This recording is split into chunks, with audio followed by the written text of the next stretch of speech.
భగవంతుడు చిన్న వయసులోనే ఆయన తీసుకెళ్ళడము మనందరికీ ఆ రోజులలో మనకు బాధ కల్పించింది.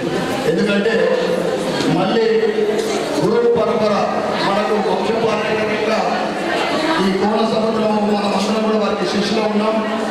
భవిష్యత్తులో ఏ విధంగా అనేది అప్పుడు ప్రశ్నార్థకంగా ఉన్నప్పుడు నేనున్నా అని మా శ్రీనాథమయ్య ముందుకొచ్చి తప్పకుండా ఇప్పుడే కాదు నేను ఎప్పుడు వెంట ఉంటాను ఆయన గురు పరంపర మన కుటుంబము ఆయన తీసుకోవడం నిజంగా మనందరికీ సంతోషాన్ని.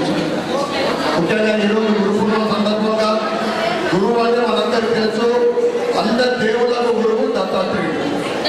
గురు పూర్ణిమ సందర్భంగా అంత ప్రత్యేకమైన దినం ఇది. అంటే మనకు జ్ఞానోదయం కల్పించిన మన అభివృద్ధిలో భాగస్వాములు, మనకు మంచి సలహాలు ఇచ్చిన, మనకు మన మంచి మార్గం చూపెట్టే ప్రతి ఒక్కరు కూడా గురువులే సమాజం. ఇంకా మనకైతే అనేక తరాల నుండి మనకు ఈ కోనసముద్ర కుటుంబం నుండి మనకు గురు పరంపర వస్తూ ఉంది. ఈ సందర్భంగా శ్రీనాథ గురులయ్య మరి వారి అమ్మవారికి అందరి తరఫు నుండి మరి నా తరఫు నుండి పాదావందనం చేస్తూ ఖచ్చితంగా నేను ఇప్పుడు అక్కడ డెంటల్ కాలేజ్ నుంచి నేను సాంబాపత్రం అంటే దత్త గుడికి వస్తా ఉన్నాను. అదే నేను తొందరగా వెళ్ళాలా. వందలాది మంది మా శ్రీరంగమయ్యకు గురువు శిష్యులు వస్తారు. ఈరోజు గత సంవత్సరం మనం కొన్ని సంవత్సరాలు చూస్తూ ఉన్నాం. ఒకప్పుడు మనం వైశాఖంలో మనం చేసేది గురుపౌర్ణమి సందర్భంలో అక్కడ కూడా తర్వాత జనాలందరూ కూడా బాగా ఎన్నికలమైన తర్వాత ముందు ఇంట్లో చేసేది కుమార్తె, ఆ తర్వాత వైశాఖం మార్చడం ప్లేస్ సరిపోతుంది. ఆ తర్వాత ఇప్పుడు ఫంక్షన్లకు మార్చడం గత కొన్ని సంవత్సరాలు. అయితే నేను రవికి పూలకి నేను చెప్పడం జరిగింది ఫోన్లో, ఎందుకంటే నేను 3 రోజులు లేకపోవడం వల్ల.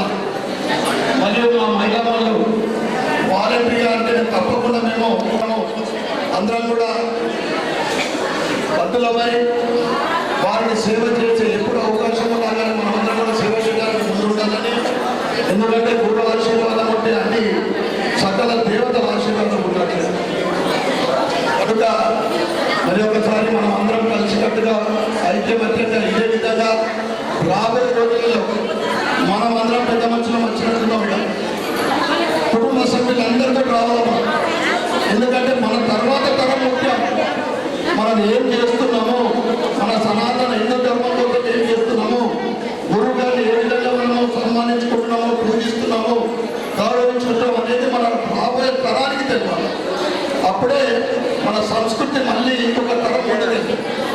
అందుకే మనం అందరం పిల్లలు స్కూల్కి వచ్చి స్కూల్ తర్వాత కూడా రమ్మంటాం. ఎందుకంటే సనాతన హిందూ ధర్మంలోనే మన దేశంలో భారతదేశంలో కనిపిస్తుంది. ఇటువంటి అందరం కలిసికట్టుగా మనం ముందే ఒక్కొక్క మనుషులకి గురువు గారికి సేవ చేసే అవకాశం. కనుక మరొకసారి ఈ సందర్భంగా ప్రతి ఒక్కరికి గురు పౌర్ణిమ శుభాకాంక్షలు. ఆ దత్తుడి మన గురుగారి ఆశీర్వాదము మన పైన మన కుటుంబ పైన నిండుగా ఉండాలని కోరుకుంటూ జై గురుదేవ.